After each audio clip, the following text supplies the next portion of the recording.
What if you could start an online business without buying inventory, packing orders, or shipping anything? One interesting model is selling digital products on Etsy.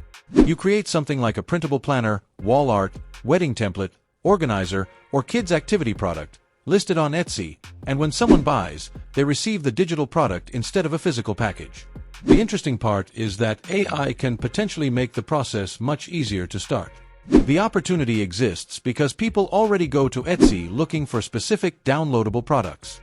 They're not necessarily looking for another generic product. They may be searching for a wedding template, a budget planner, a particular style of wall art, or something designed around a specific need. That means the business isn't simply about making something attractive. You need to identify a niche, understand what buyers may want, create a useful product, and then present it properly on the marketplace. And if you want to build a larger shop, you have to repeat that process with more products. This is where AI becomes interesting.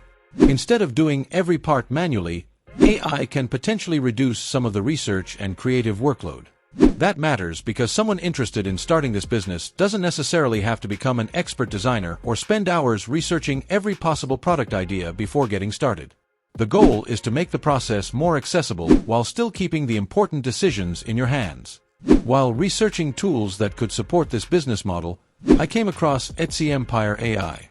It's designed specifically around creating and building an Etsy printable business. According to its sales page, EtsyEmpire AI can research Etsy niches and identify opportunities based on factors such as competition and potential demand. It can also generate printable designs and help create Etsy listing content, which could reduce some of the repetitive work involved in building a digital product shop. The bigger idea here isn't that AI guarantees Etsy sales. It doesn't. It's that you could potentially use AI to make a digital product business more practical to start, especially if research and design are the parts holding you back. If you want to explore the tool behind this idea, you'll find more information in the description. Link in the description.